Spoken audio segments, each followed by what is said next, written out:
Hello everyone, my name is Aditya Tiwari. आज के इस वीडियो में हम मनी के कैरेक्टर को समझने की कोशिश करेंगे और मैं आपको 5 रूल्स ऑफ मनी बताऊंगा जो कि आपके लाइफ को चेंज कर सकता है। मनी बहुत इंपॉर्टेंट पार्ट है हमारे जीवन का और हम मनी को ही नहीं समझते। हमारे स्कूल में पढ़ाया नहीं जाता है कि मनी है क्या, मनी काम कैसे करता है, मनी को किस नज़रिए से देखना चाहिए। सो मनी को अगर आप समझोगे तो आपका लाइफ चेंज हो सकता है। इस वीडियो को प्लीज़ एंड तक देखना और अगर आपको ये वीडियो अच्छा लगता है तो प्लीज़ इस वीडियो को लाइक करना, चैनल को सब्सक्राइब करना और इस वीडियो को अपने फ्रेंड्स के साथ शेयर करना। Let's begin. So the number 1 rule of money is neutral. Money ना तो बुरा होता है ना तो अच्छा होता है। Money is just a simple tool. ये आप पर डिपेंड करता है कि आप मनी का यूज कैसे करते हैं। एक बहुत ही इंपॉर्टेंट कहावत है कि पैसा अगर सही के हाथ में रहेगा तो सही काम होगा और पैसा अगर गलत इंसान के हाथ में रहेगा तो गलत काम होगा। पैसा पैसा है, वो सही या गलत नहीं है। इंसान सही या गलत है, इंसान उसको कैसे यूज करता है ये सही या गलत है। सो अगर आप एक अच्छे इंसान हो, अगर आपको लगता है कि आप अच्छे इंसान हो, आप भलाई चाहते हो लोगों का, तो आप जितना ज़्यादा हो सके पैसा कमाओ, क्योंकि आपके हाथ में अगर पैसा रहेगा तो उस पैसे का सही यूज़ होगा। एक एग्जांपल लेते हैं, अगर एक पैसा एक अच्छे बिजनेसमैन के हाथ में लगेगा तो वो एक बिजनेस खड़ा करेगा और 100 लोगों को, 1000 लोगों को नौकरी देगा, एम्प्लॉयमेंट देगा। और अगर एक पैसा एक टेररिस्ट के हाथ में लगेगा तो वो उससे गन खरीदेगा, वो उससे बॉम्ब्स खरीदेगा और लोगों को मारेगा उससे।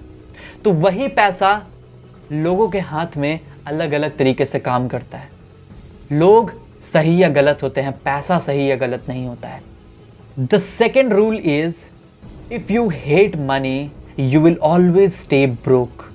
अगर आप पैसे से नफरत करते हैं ना तो आप जिंदगी में कभी अमीर हो ही नहीं सकते। आप हमेशा गरीब रहोगे, आपका माइंडसेट गरीबों वाला रहेगा। जो गरीब होते हैं ना रियल में, जिनका माइंडसेट गरीब होता है ना, वो पैसे से नफरत करते हैं। उनको पैसा जिसके पास है उनको यही लगता है कि ये 2 नंबर का धंधा करता है, ये 2 नंबर का काम करता है, इसलिए इसके पास पैसा है।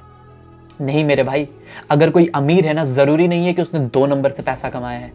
बहुत सारा 1 नंबर का भी तरीका है जिससे पैसा कमाया जा सकता है और अमीर बना जा सकता है। पर जिसका माइंडसेट गरीबों वाला है, पर जो गरीब सोच का है, उसको सिर्फ यही लगता है कि पैसा केवल गलत आदमी कमा सकता है, पैसा बुरी चीज़ होता है। पर पैसा बुरी चीज़ नहीं होता है। पैसे से नफरत करना बंद करो। पैसे को एक दोस्त की तरह समझो, उससे प्रेम करो, उससे मोह मत करो पर प्रेम करो। पैसे को एक टूल की तरह समझो जिसका आप अच्छा यूज़ कर सकते हो। और पैसे से नफरत करने से कोई फ़ायदा नहीं है। अगर आप नफरत करोगे आप गरीब रहोगे, गरीब मरोगे। पैसे को समझो, पैसा कमाओ, उसका सही यूज़ करो, लोगों का ज़िंदगी आसान बनाओ पैसे से, अपना ज़िंदगी आसान बनाओ पैसा कमा के। The third rule of money is wealth is created by compounding. आशा करता हूँ आपको पता होगा कि कंपाउंडिंग होता क्या है। Compounding is the 8th wonder of this world, Albert Einstein ने कहा था। कंपाउंडिंग एक ऐसा मैजिक है ना जो समय के साथ दिखेगा नहीं, पर जब होगा तो एकदम आपका होश उड़ा देगा। वॉरेन बफे का एग्जांपल लेके बताता हूं कि वॉरेन बफे का जो मेजर वेल्थ है ना वो 50 इयर्स के एज के बाद बना है, और पर उन्होंने जो मेजर इन्वेस्टमेंट 50 इयर्स से पहले ही कर दिया था। कंपाउंडिंग में समय लगता है, पर जब वो अपना रूप दिखाता है ना कंपाउंडिंग, आप भौचक्के रह जाओगे। आज आपने 100 रुपये इन्वेस्ट किया और उस पर आपको 10% का इंटरेस्ट मिला, तो आपका जो टोटल वेल्थ हो जाएगा वो हो जाएगा 110 रुपये का। और अगले साल जब आपको 10% का जब इंटरेस्ट मिलेगा ना, वो आपको 100 रुपये पे नहीं मिलेगा, अब वो मिलेगा आपको 110 रुपये पे। यानी इनिशियल 100 रुपये था आपका प्रिंसिपल, पर इंटरेस्ट भी जुड़ गया और वो प्रिंसिपल हो गया 110 रुपये। यानी कंपाउंडिंग इंटरेस्ट पे भी इंटरेस्ट देता है, प्रिंसिपल पे तो देगा ही और इंटरेस्ट पे भी इंटरेस्ट देगा। ये पावर होता है कंपाउंडिंग का। सो अगर आप कंपाउंडिंग को समझोगे आप लॉन्ग टर्म में बहुत बड़ा वेल्थ बना सकते हो। ये आपके हाथ में है। बहुत सारे लोग कंपाउंडिंग को नहीं समझते, इसीलिए वो लॉन्ग टर्म में गरीब हो जाते हैं। हो सकता है शॉर्ट टर्म में आप रिच हो जाओ, आपके पास अचानक से बहुत सारा पैसा आ जाए, but if you don't understand compounding, if you don't understand the rule of money, you will lose it, you will get broke in long term. So the fourth rule of money is money flows from the person who don't know how to manage it to the person who knows how to manage money. Managing money is a very critical task. It's not an easy task.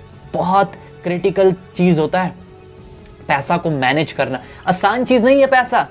लोगों को लगता है यार पैसा को तो मैं यूं मैनेज कर लूंगा. नहीं मेरे भाई, जब आपके पास पैसा आएगा ना, आप पैसा को यूं उड़ा दोगे. आपके हाथ से पैसा यूं चला जाएगा, आपको पता भी नहीं चलेगा. पैसा को अपने हाथ पे रखना, पैसा को बचा के रखना, प्रिजर्व करके रखना एक स्किल है. Managing money is an skill. इसीलिए मनी मैनेजर्स होते हैं, इसीलिए फंड मैनेजर्स होते हैं. कोई भी आम आदमी नहीं बन जाता मनी मैनेजर या फंड मैनेजर.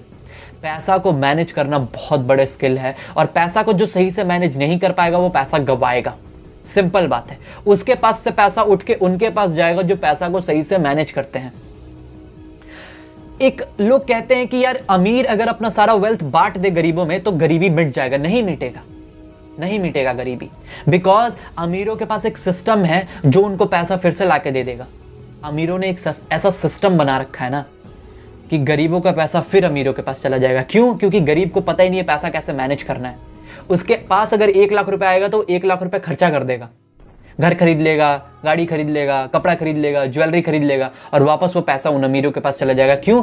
क्योंकि वो अमीर ही बेच रहे हैं. जो बेच रहा है उसके पास पैसा आ जाता है. जिसको पता है पैसा को कैसे बचाना है उसके पास पैसा टिकता है. So learning how to manage money बहुत इंपॉर्टेंट है. So the fifth rule of money is made by perfect entry and perfect exit. अगर आप सही चीज में सही टाइम पे एंट्री नहीं लोगे विथ मनी और सही टाइम पे एग्जिट नहीं लोगे विथ मनी, आप पैसा नहीं कमा सकते. अब इसका मतलब समझते हैं. लेट्स सपोज आज कोई स्टॉक है जो 100 रुपए पे ट्रेड कर रहा है और उस स्टॉक में पोटेंशियल है. इट मींस उस कंपनी में पोटेंशियल है कि वो कंपनी आने वाले टाइम में 100 गुना 150 गुना हो सकती है. पर आज आपको पता ही नहीं है, आज आपको उसके बारे में नहीं पता और आप आज उसमें इन्वेस्ट नहीं करते हो, या फिर आपको डर लगता है कि क्या पता फ्यूचर में कंपनी डूब जाए. आप उसमें इन्वेस्ट नहीं करते हो और वो स्टॉक वहां से 10 गुना हो जाता है, यानी 100 का 1000 हो जाता है. अब 1000 पे आपको लगता है कि यार ये 10 गुना हो चुका और आप इन्वेस्ट कर जाते हो उसमें, ठीक. पर वहां से वो स्टॉक गिर जाता है, 500 पे वापस आ जाता है, तो आपको लॉस हो गया. अब गलत टाइम पे एंट्री लिए. दूसरा एग्जांपल लेते हैं. लेट्स सपोज आप उसी कंपनी में 100 रुपए पे इन्वेस्ट कर देते हो और वो कंपनी 1000 पे चली जाती है, बट आप वहां पे एग्जिट नहीं करते. वहां से वो स्टॉक 500 पे आ जाता है, 500 से 300 पे आ जाता है, 300 से 200 पे आ जाता है और आप 200 पे एग्जिट करते हो. प्रॉफिट में तो हो, बट आप 1000 आप 10 गुना का प्रॉफिट ले सकते थे. आपने नहीं ले पाया आप 10 गुना का, केवल आपको 2 गुना का प्रॉफिट मिला. सही एग्जिट लेना भी बहुत इंपॉर्टेंट है. सही एंट्री और सही एग्जिट आप स्ट्रैटेजी के बदौलत ले सकते हो.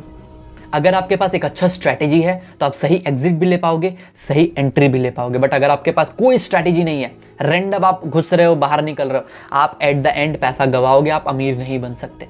So having a investment philosophy, having a investment strategy is very important thing. तो आशा करता हूं आप पैसों के बारे में समझ पाए. This is the 5 rule of money that you should understand. आपको पता होना चाहिए कि 5 रूल ऑफ मनी है क्या. आगे और 5 रूल ऑफ मनी मैं बताऊंगा इसके सेकंड पार्ट में. अगर आपको ये पहला पार्ट अच्छा लगा तो कमेंट में जरूर बताना, वीडियो को लाइक करना, चैनल को सब्सक्राइब करना. मैं मिलता हूं आपसे अगले वीडियो में. तब तक के लिए आपका दिल से बहुत ज्यादा शुक्रिया.